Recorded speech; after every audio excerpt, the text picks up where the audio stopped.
Assalamualaikum. This is Khaidai with Bappi and you watching new video. আজকে আপনাদেরকে দেখাবো tilapia মাছ ভুনা। তেলাপিয়া মাছ আস্ত মাছ তেলাপিয়া ভুনা কিভাবে করি সুস্বাদু হয় সেটা দেখুন।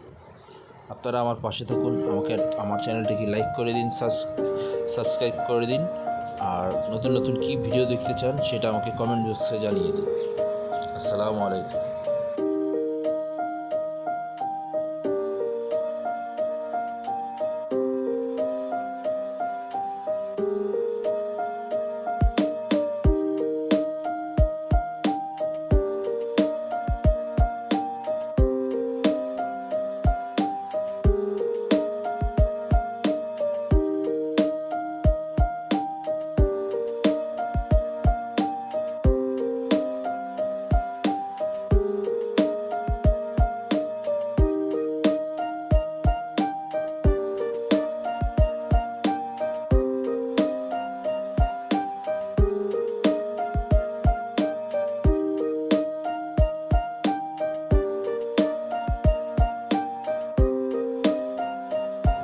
আমি প্রায় একটা কথা আপনাদেরকে সবসময় বলি, রান্না করার সময় সমস্ত জিনিসপত্র যেসব লাগবে সেগুলো হাতের সামনে রাখবেন।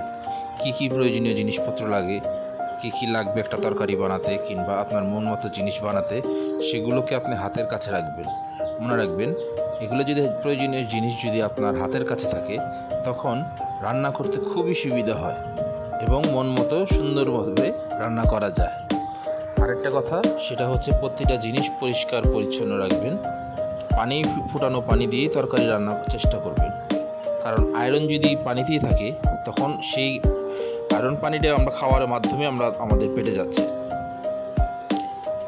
অতএব আমরা সবসময় পরিষ্কার পরিচ্ছন্ন থাকব এবং রান্নার আগে যেই পাত্রগুলো ব্যবহার করব সেগুলো অবশ্যই পরিষ্কার করব এবং রান্না শেষ করার পরে আমরা পাত্রগুলো ধুয়ে ফেলব। ধন্যবাদ।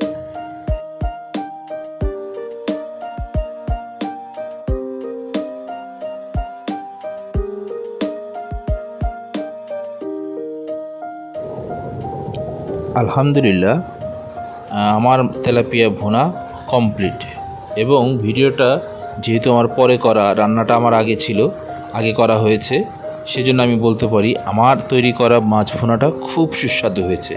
মাছের ঝোল এবং মাছ পরিপূর্ণ সিদ্ধ হয়েছে। ধন্যবাদ।